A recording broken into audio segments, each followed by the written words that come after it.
Assalamu alaikum warahmatullahi wabarakatuh. Innal hamdalillah nahmaduhu wa nasta'inuhu wa nastaghfiruh wa na'udhu billahi ta'ala min shururi anfusina wa min sayyiati a'malina. Man yahdihillahu fala mudilla lahu wa man yudlil falan tajida lahu waliyyan murshida. Amma ba'd. Baada ya kumshukuru Mwenyezi Mungu Subhanahu wa Ta'ala na kumtakia rehma na amani Mtume Muhammadin sallallahu alaihi wasallam. Ndugu zangu watazamaji wetu wa chaneli yetu hii ya Msimbo Online TV, siku ya leo kwa wapenzi yake Allah Subhanahu wa Ta'ala tunawaleteeni mada nzuri, darasa muhimu sana linalosema chukua au soma aya hizi mbili zilizoandikwa kwa dhahabu ili uweze kutatua shida na matatizo mbalimbali. Chukua au soma aya hizi mbili zilizoandikwa kwa dhahabu au zenye dhahabu ambazo ndani yake utakwenda kutatua matatizo na shida za aina mbalimbali kwa kutumia aya hizi mbili. Kwa ni muhimu ukazijua ni aya gani hizo ambazo zimeandikwa kwa wino wa dhahabu, na unaweza ukajiuliza, mbona kwenye Qur'ani nimesoma sijaona hiyo aya ambayo imeandikwa kwa dhahabu? Basi leo inshallah utakwenda kujua na utakwenda kufahamu kwa nini aya hizo zimeandikwa kwa wino wa dhahabu. Na kabla sijawaletea aya hizo, ndugu zangu, nitoe pongezi au shukrani zangu za dhati kabisa kwa wale ambao wanapita katika chaneli yetu hii na wanaangalia mada zetu, na baada ya kuangalia wakasubscribe. Watu hawa ni watu wetu, tunawapenda sana kwa kuchukua muda wao na wakati wao kwa ajili ya kuangalia darasa zetu hizi. Lakini vilevile siwasahau na wale ambao wanapita katika darasa zetu hizi na wanaangalia mada zetu hizi lakini bado hawaja subscribe. Tuseme kwamba wote ni wanachama wetu, wote ni watu wetu, na wote tunawapenda biidhnillahi taala kwa uwezo wake Mwenyezi Mungu Subhanahu wa Ta'ala. Lakini leo tumekuja rasmi kwa ajili ya ndugu zetu wale ambao labda wao wanaangalia mara kwa mara darasa zetu lakini bado hawaja subscribe. Basi niwaombe leo wa subscribe, kwa sababu kuna faida kubwa na mengi sana wanakwenda kuyapata kutupitia katika chaneli yetu hii ya Msimbo Online TV. Baada ya kusema hayo, sasa niingie katika mada ya leo. Tunazungumzia aya mbili hizi zilizoandikwa kwa wino wa dhahabu. Na hapa niwakumbushe kitu kimoja, tuna dua kubwa ndugu zangu tutakwenda kuifanya katika tarehe 25 ya mwezi huu wa 6, kwa sababu sisi Waislamu mwaka wetu unaisha mwezi huu. Huu ni mwezi wa 12 katika miezi ya Kiislamu. Kwa hiyo tunakwenda kumaliza mwaka huu wa Kiislamu. Kwa hiyo tunakwenda kumaliza tukiwa tunamaliza kwa dua. Bimaana kuna dua kubwa sana tutakwenda kuifanya tarehe 25 ya mwezi huu wa 6, na nitaifahamisha rasmi, nitaitangaza rasmi itaanza lini. Lakini dua hii itahitaji watu 50, na nitakuja kuambieni mbeleni kwa nini watu 50 katika dua hiyo ambayo inakwenda kufunga mwaka huu wa Kiislamu.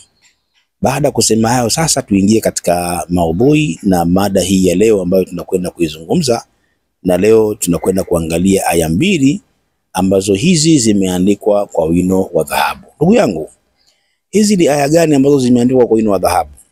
Hizi tumesema zimeandikwa kwa wino wa dhahabu kwa sababu ndio aya pekee ndani ya Qur'ani ambazo aya hizi zimetimiza au zimetimia zile abjadia zote katika aya hizi mbili. Hapa na maana gani? Na maana katika hizi aya mbili zimetimia herufi zote zile 28 za alifu mpaka ye. Na hapa niwape faida ndugu zangu Waislamu. Zile abjadia zina namba. Namba ya kwanza ni alifu na namba ya mwisho ni ya ghaini. Alifu ni namba 1 na ile ya mwisho ni 1000.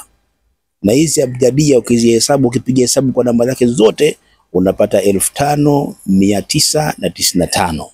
5965 ndio unapata namba zake hizo, kuanzia alifu mpaka ye.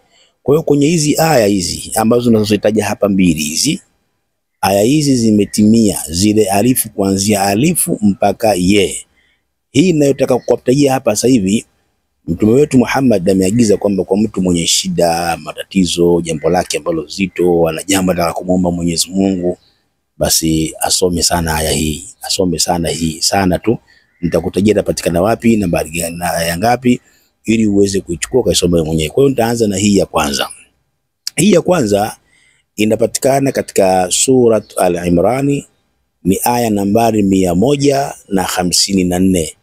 aya nambari 154, nayo imeanza kwa thumma anzala alaikum thumma anzala alaikum min ba'di thumma anzala alaikum min ba'di al-ghamama na kuendelea, thumma anzala alaikum min ba'di al-ghamama na kuendelea mpaka mwisho wa aya. Hii ni ya kwanza, ni ambayo ni ya 154, ni ndefu kidogo, 154 hiyo ya mwanzo. Alafu ya pili inapatikana katika suratul Fath. Suratu al-Fath yenyewe ni aya nambari 29, nambari 29. Hiyo nambari 29 ni aya ambayo imeanza nasema Muhammadur Rasulullah walladhina ma'ahu ashiddau 'ala al-kuffar mpaka mwisho wa aya.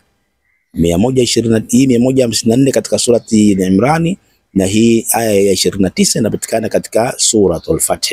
Hizi ndo aya mbili ambazo ndani ya Qur'ani zimetimiza alifu mpaka ye, yani zile abjadia, herufi zote za alifu mpaka ye zimetimia katika hizi aya mbili, ambazo ndo aya pekee ndani ya Qur'ani zilizotimiza vigezo hivyo.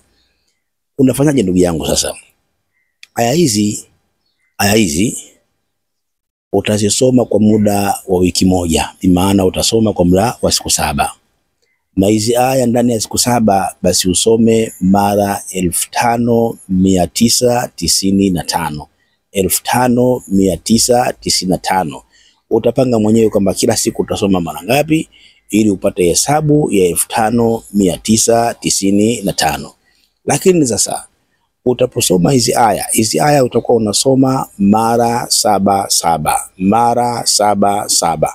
Mfano labda kama ni asubuhi, utasoma hii ya kwanza mara 7 na ya pili mara 7. Kama utasoma asubuhi na jioni, basi na jioni vile vile, asubuhi mara 7 na jioni mara 7. Kisha baada ya kusoma utamwambia Mwenyezi Mungu haja yako, utamwambia Mwenyezi Mungu shida yako. Ukimaliza hapo kumwambia Mwenyezi Mungu shida yako, hata kwa lugha ya kikabila kwenu, hata kwa lugha yako ya asili, kwa Kiswahili, hiyo kwa Kiarabu, hiyo kwa Kichina, hiyo kwa Kihindi, hiyo kwa nini, ukimaliza kumwambia Mungu shida yako, utasoma aya hii inaosema laisa laha min dunillahi kashifa, laisa laha min dunillahi kashifa. Hii utaisoma mara 1153. Yani tayari ushasoma hizi aya mara 77. Unamwambia Mwenyezi Mungu nini shida yako, nini unahitaji, nini tatizo lako, alafu utasoma laisa laha min dunillahi kashifa mara 1153. Ukimaliza hapo utakuja kuhitimisha na swala hii. Utasema Allahumma salli ala sayyidina Muhammad al-Fatih lima ughliqa wal hatimi lima sabaqa nasiril haqqi bil haqqi wal hadi ila siratil mustaqim wa ala alihi haqa qadrihi wa miqdarihi al-azim. Ukimaliza kusoma hizo aya mara 77, ya kwanza 154 katika surati Imran, ya pili aya 29 katika surati al-Fath, ukimaliza kusoma mara 77 utamwambia Mwenyezi Mungu haja yako, shida yako, jambo lako, nini lile gumu ambalo kwamba ulikuwa nalo. Ukimaliza kipengele hicho ndio utakwenda katika laisa laha min dunillahi kashifa. Hiyo laisa laha min dunillahi kashifa utaifanya mara 1153.